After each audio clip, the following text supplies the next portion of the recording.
I sometimes think when I was a little kid, and I used to hang out with my grandfather, who was in his 90s, and I thought, Jesus. At 95, Clint Eastwood confesses, "She was the only one who could do that to me." Clint Eastwood was born Clinton Eastwood Jr. on May 31, 1930, in San Francisco, California. Raised during the Great Depression, Eastwood experienced a modest upbringing that shaped his resilient character and instilled in him a strong work ethic. His early life was marked by frequent moves across California due to his father's work as a steelworker and migrant laborer. These formative years taught him the value of perseverance, humility, and independence, qualities that would later define both his screen persona and his real-life demeanor. Eastwood first gained widespread recognition in the late 1950s when he was cast as Rowdy Yates in the television Western series Rawhide. The show, which ran from 1959 to 1965, was a major hit and provided Eastwood with his first taste of fame. However, it was his leap into international stardom in the mid-1960s that solidified his place in cinematic history. Collaborating with Italian director Sergio Leone, Eastwood starred in the groundbreaking Dollars trilogy, A Fistful of Dollars, 1964, For a Few Dollars More, 1965, and The Good, the Bad, and the Ugly, 1966. These spaghetti westerns introduced the world to the iconic Man with No Name, a stoic anti-hero whose silent strength and moral ambiguity captivated audiences. Eastwood's portrayal transformed the Western genre, injecting it with a gritty realism that contrasted sharply with the cleaner, more traditional cowboy image of earlier decades. In the 1970s and 1980s, Eastwood continued to evolve, starring in and directing a series of critically acclaimed and commercially successful films. He introduced another legendary character, Dirty Harry Callahan, in Dirty Harry, 1971. This hard-edged, no-nonsense San Francisco cop became synonymous with justice delivered outside the bounds of bureaucracy, a concept that resonated deeply with a generation grappling with rising crime and disillusionment with authority. The film spawned several sequels and cemented Eastwood's reputation as a tough, uncompromising action star. Beyond his acting accomplishments, Clint Eastwood developed into one of Hollywood's most respected and prolific directors. His directorial career, which began with Play Misty for Me in 1971, showcased his keen eye for storytelling and his ability to craft emotionally resonant, character-driven narratives. Films such as Unforgiven, 1992, which won Academy Awards for Best Picture and Best Director, Mystic River, 2003, Million Dollar Baby, 2004, and American Sniper, 2014, revealed a filmmaker capable of exploring the human condition with depth, sensitivity, and nuance. Unforgiven, in particular, marked a turning point. It deconstructed the myths of the Old West and offered a somber reflection on violence, morality, and redemption. Through these works, Eastwood not only reinvented himself, but also contributed significantly to the evolution of American cinema, including multiple Academy Awards, Golden Globes, and a Lifetime Achievement Award from the American Film Institute.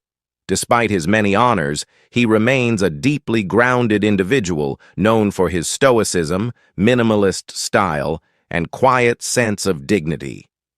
Off-screen, Eastwood has lived a multifaceted life. He's been a politician, serving as mayor of Carmel-by-the-Sea, California, from 1986 to 1988, an accomplished jazz musician, a dedicated father of 8, and a passionate advocate for environmental conservation. What makes Clint Eastwood truly remarkable is his ability to continuously reinvent himself. At a time when many of his contemporaries had faded from the spotlight, Eastwood remained not only relevant but also artistically vital.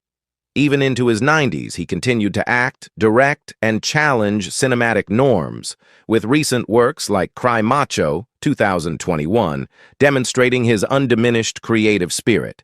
He is one of the rare figures in entertainment whose contributions span generations and genres, making an indelible mark on westerns, thrillers, dramas, war films, and biopics alike.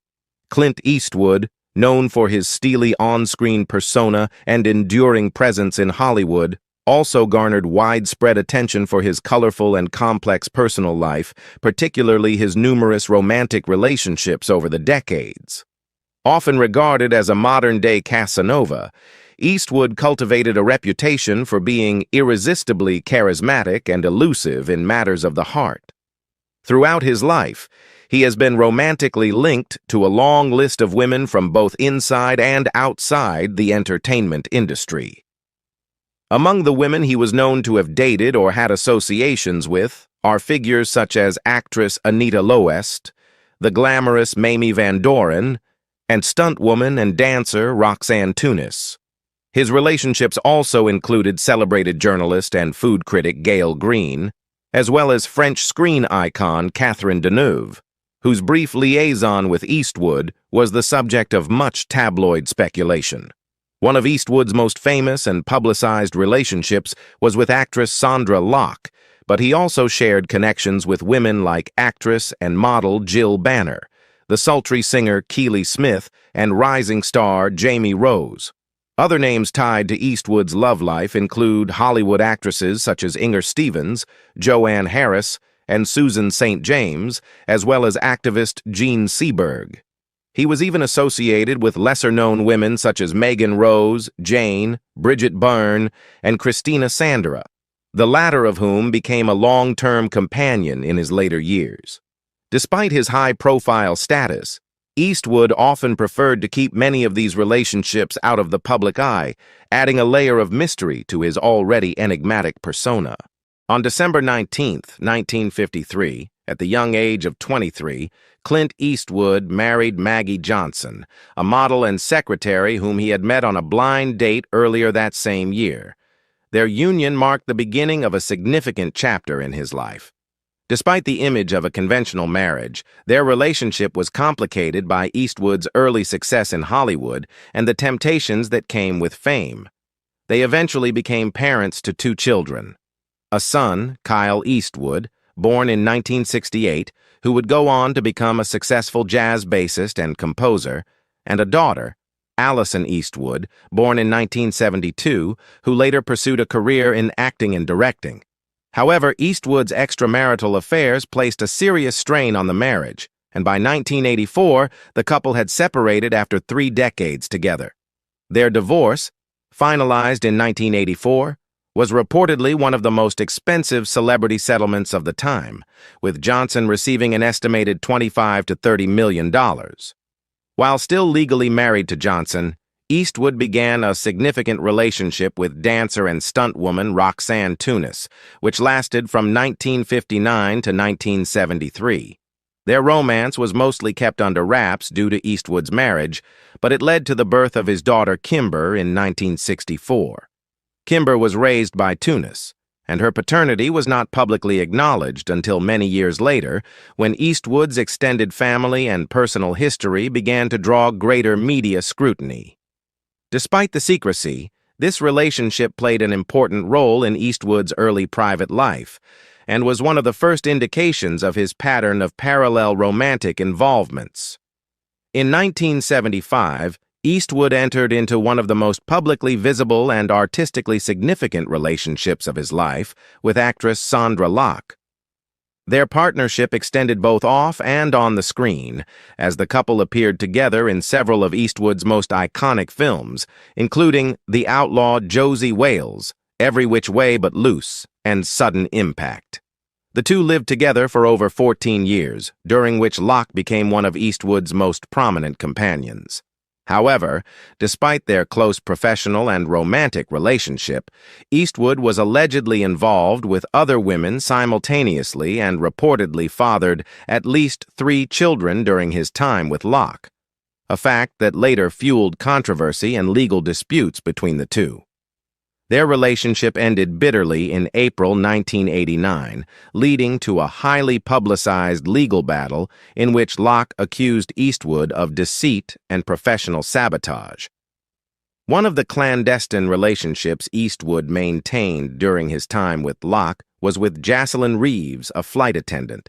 Their affair, kept secret for many years, resulted in the birth of two children, Scott Eastwood, born in 1986, and Catherine Eastwood, born in 1988. For a long time, Reeves raised both children outside the limelight, and Eastwood's paternity was not widely recognized until Scott began pursuing an acting career of his own in the 2010s.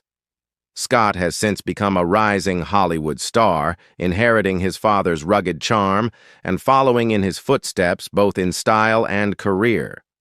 Catherine has also dabbled in acting and writing, though she has remained more low-key than her brother. Following his breakup with Sandra Locke, Eastwood's next significant relationship was with actress Frances Fisher, best known for her roles in film and television, including Titanic and Unforgiven. Their relationship began in the early 1990s and lasted several years. In 1993, they welcomed a daughter, Francesca Eastwood, who would later become a television personality, actress, and model. Like many of his previous relationships, Eastwood's partnership with Fisher eventually ended, though they have remained cordial and cooperative in raising their daughter. Clint Eastwood married for the second time much later in life. On March 31, 1996, he wed Dina Ruiz, a former television news anchor. Their marriage was more conventional and public than many of Eastwood's previous relationships, and Dina often accompanied him to premieres and public events. The couple had one daughter together, Morgan Eastwood, born in 1996, who occasionally appeared in the media spotlight during her youth. However, despite their seemingly stable marriage, the couple began to drift apart, and in August 2013, Dina confirmed that she and Eastwood were living separately. Their divorce was finalized in 2014, closing yet another chapter in the actor's eventful romantic life. In total, Clint Eastwood is known to have fathered at least 8 children with 6 different women, though some reports suggest there may be more.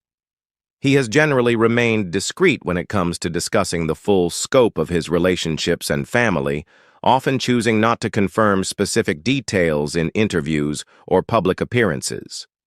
This discretion has only contributed to the mystique surrounding his personal life. Nevertheless, Eastwood has remained close to many of his children, several of whom have followed him into the entertainment industry in various capacities. Despite the complexities of his personal relationships, Eastwood's legacy as a father, partner, and Hollywood icon continues to captivate the public imagination. At 95 years old, Clint Eastwood, an icon of American cinema known for his stoic demeanor, unshakable toughness, and near-mythical status in Hollywood, offered a rare and vulnerable confession that stunned those who thought they knew the man behind the legend. In a quiet moment of reflection, the weathered actor and director, whose life had been filled with fame, fortune, and a long list of romantic entanglements, said just 9 haunting words. "She was the only one who could do that to me." He was speaking, of course, about Sandra Locke, the woman whose presence in his life had left a scar so deep and lasting that even 9 decades of living couldn't quite heal it. The words weren't said with bitterness, but with a deep, almost spiritual ache, as though he were revisiting a chapter of his life he had never truly closed. Sandra Locke was more than just a co-star in films like The Outlaw Josie Wales, The Gauntlet, and Bronco Billy. She was Eastwood's muse, his equal, and perhaps the only woman who ever truly challenged him on both an artistic and emotional level.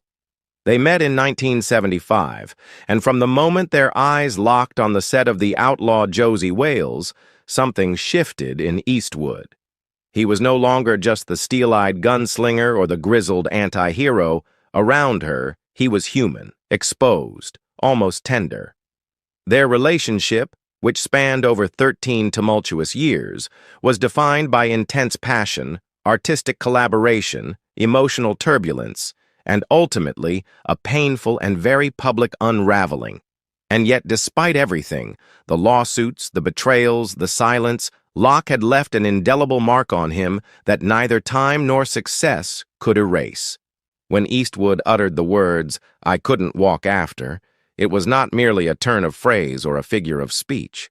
He wasn't referring to a physical injury, but rather to the emotional paralysis that followed the end of their relationship. In a life filled with motion, film sets, political interviews, award stages, directors' chairs, Locke's departure had stopped him in his tracks. He described the breakup as a kind of collapse, an emotional shutdown that left him disoriented and hollow. "She broke something in me," he once admitted to a close confidant, "and I never figured out how to fix it."